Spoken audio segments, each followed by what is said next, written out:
Παραμύθια για μικρούς και για μεγάλους. Ο Βασίλης και ο μικρός δεινόσαυρος. Μια φορά και έναν καιρό ήταν ένα αγοράκι που το έλεγαν Βασίλη. Ο Βασίλης αγαπούσε πολύ τους δεινόσαυρους. Κάθε βράδυ καθόταν στο παράθυρό του και κοίταζε τα αστέρια, ελπίζοντας πως μία μέρα θα γνωρίσει έναν αληθινό δεινόσαυρο. Μία νύχτα είδε ένα αστέρι να πέφτει από τον ουρανό, αφήνοντας πίσω του μια φωτεινή ουρά. Το αστέρι προσγειώθηκε στην αυλή του ανάμεσα στα χόρτα. Έπεσε ένα αστέρι στην αυλή μου. Ο Βασίλης έτρεξε στην αυλή. Εκεί βρήκε ένα αυγό που έλαμπε απαλά. Ξαφνικά άρχισε να σπάει. Από μέσα ξεπρόβαλε ένας μικρός πράσινος δεινόσαυρος με μεγάλα γλυκά μάτια και ένα μικρό λοφείο στο κεφάλι του. Γεια σου, Βασίλη. Πού ξέρεις το όνομά μου? Με λένε Ρίνο. Με έστειλαν να σε βρω, γιατί είσαι το παιδί που αγαπάει πιο πολύ από όλους τους δεινόσαυρους. Μόνο εσύ μπορείς να μας βοηθήσεις να σώσουμε τη χώρα των δεινοσαύρων. Να σώσω ποιον? Έλα μαζί μου, Βασίλη. Πιάσε το χέρι μου. Ο Βασίλης δίστασε λίγο, αλλά έπιασε το χέρι του Ρίνο. Ξαφνικά τους τύλιξε εκτυφλωτικό φως. Γύρω τους στριφογύριζαν χρώματα και αστέρια. Όταν άνοιξαν τα μάτια τους, βρέθηκαν σε έναν μαγικό κόσμο γεμάτο δάση που λαμποκοπούσαν, λίμνες σαν καθρέφτες και δεινόσαυρους που πετούσαν στον ουρανό. Τότε εμφανίστηκε μπροστά τους ένας σοφός, μεγάλος πτεροδάκτυλος με μακρύ μανδύα. «Παιδί του ανθρώπου και μικρέ δεινόσαυρε, για να σώσετε τη χώρα μας, πρέπει να βρείτε τους 4 κρυστάλλους της ζωής». Ο άρχοντας της σκιάς τους έκρυψε, αφήνοντας πίσω μόνο ενίγματα.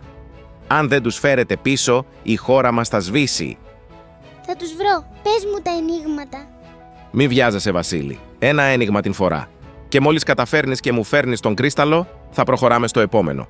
Ωραία, είμαι έτοιμος για το πρώτο ένιγμα. Θα τα καταφέρουμε.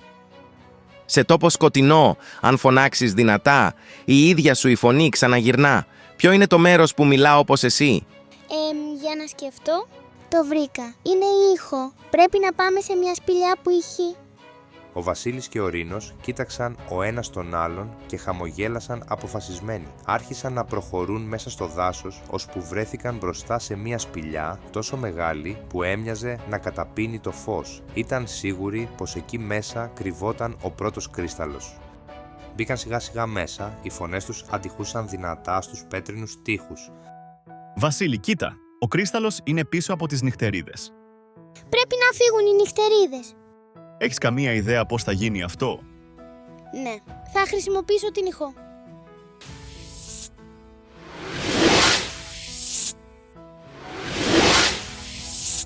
Οι νυχτερίδες με το που άκουσαν τον ήχο τρομάξαν και αρχίσαν να φεύγουν από την σπηλιά. Τα κατάφερες, Βασίλη. Να πάρουμε τον κρύσταλλο. Πάμε να βρούμε τον πτεροδάκτυλο. Να του δώσουμε τον κρύσταλλο. Λίγο μετά, ο Βασίλης και ο Ρήνος βγήκαν από τη σπηλιά. Έξω, δίπλα από τα δέντρα, τους περίμενε ο πτεροδάκτυλος. Στο έδαφος, ανάμεσά τους, έλαμπε ο κρύσταλλος που είχαν μόλις βρει. Μπράβο σας, παιδιά! Τα καταφέρατε και βρήκατε τον πρώτο κρύσταλλο. Ναι, είμαστε φοβερή ομάδα. Πάμε τώρα για τον επόμενο κρύσταλλο, πτεροδάκτυλε. Έτσι, μπράβο! Είστε γενναίοι. Μα πριν προχωρήσουμε, πρέπει να λύσετε το επόμενο ένιγμα. Σαν ουρανός λάμπει τη νύχτα γαλήνια και τα αστέρια μέσα της φυλάει σαν σεντούκι. Σε ποια νερά κοιμάται ο ουρανός? Η λίμνη των αστεριών. Έλα, Ρήνο, φύγαμε για να βρούμε τη λίμνη των αστεριών. Έφτασαν στη λίμνη των αστεριών, όπου το νερό λαμποκοπούσε σαν ουρανός γεμάτος φως, μα ο κρύσταλλος δεν ήταν πουθενά. Μα πού είναι ο κρύσταλλος, Ρήνο? Για να εμφανιστεί ο κρύσταλλος, πρέπει πρώτα να πεις την αλήθεια. Δεν φοβάμαι. Θα πω την αλήθεια, αν είναι να σώσω τους φίλους μου. Η αλήθεια είναι πώς θέλω να σώσω τον κόσμο των δεινοσαύρων, γιατί όλοι αξίζουν μια δεύτερη ευκαιρία. Ξαφνικά, μία δέσμη φωτός άρχισε να σχηματίζεται πάνω στα νερά και τότε εμφανίστηκε ένα μεγάλο νούφαρο με έναν λαμπερό κρύσταλλο επάνω του. Το νούφαρο σταθεροποιήθηκε και ο Ρήνος πήρε το δεύτερο κρύσταλλο στα χέρια του γεμάτος χαρά. Ο Βασίλης χαμογέλασε. Τότε, στην άκρη της λίμνης, εμφανίστηκε ο πτεροδάκτυλος. Τα φτερά του λαμπυρίζανε κάτω από το φως του φεγγαριού. Μπράβο, παιδιά! Τα καταφέρατε και αυτή τη φορά. Πήρατε και τον δεύτερο κρίσταλο. Ήταν μαγικό πτεροδάκτυλε, αλλά ο Βασίλης είπε την αλήθεια και όλα έγιναν όπως έπρεπε. Και τώρα, ποιο είναι το επόμενο ένιγμα? Είμαστε έτοιμοι. Χαίρομαι που είστε τόσο γενναίοι. Μα πρέπει να λύσετε το τρίτο ένιγμα για να βρείτε τον τρίτο κρίσταλο. Ακούστε λοιπόν. Χωρίς στόμα ψιθυρίζει, μυστικά σου μαρτυρά. Αν το ρωτήσεις, μπορεί να σου πει τη μοίρα σου. Ποιος τόπος μιλά χωρίς φωνή? Αυτό είναι εύκολο. Είναι το δάσος των ψιθύρων. Ωραία, φύγαμε Βασίλη, για το δάσος. Προχώρησαν μέσα σε ένα δάσος πυκνό, όπου τα δέντρα φαίνονταν να ψιθυρίζουν λόγια μαγικά. Φύλλα σάλευαν απαλά και ανάμεσα στα κλαδιά ακούγονταν μυστικές φωνές σαν να τους μιλούσαν.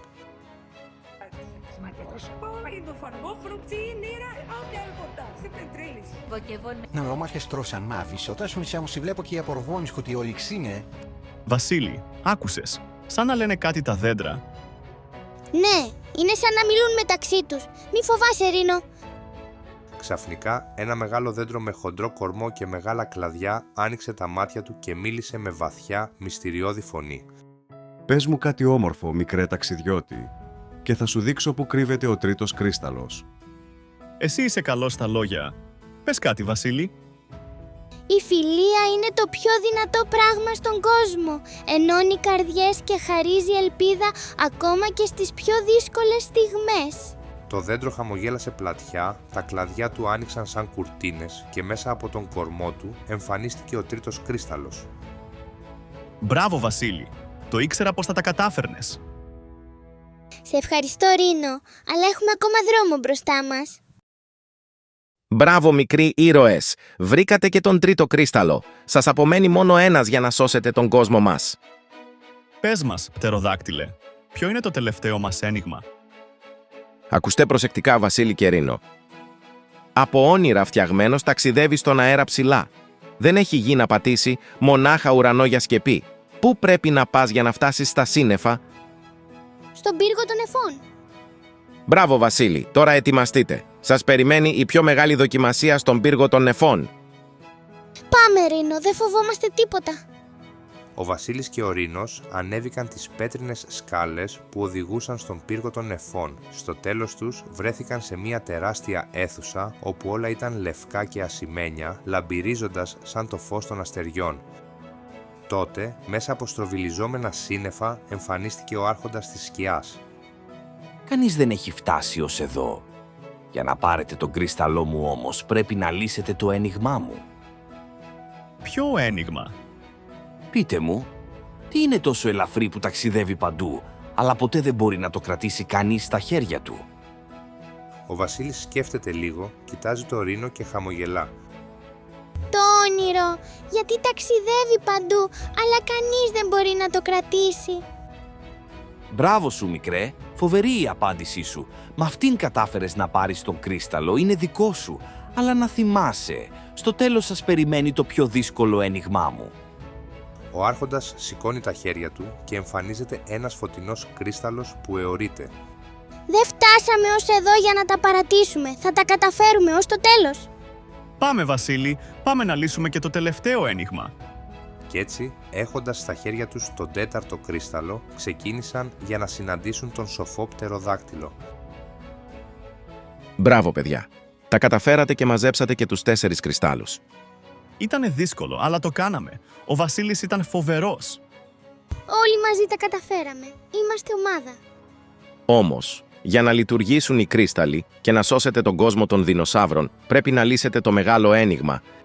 Το μεγάλο ένιγμα. Τι εννοείς? Είναι το δυσκολότερο απ' όλα. Αν δεν βρείτε την απάντηση, οι κρύσταλλοι δεν θα ξυπνήσουν ποτέ τη δύναμη της ζωής. Ακούστε προσεκτικά.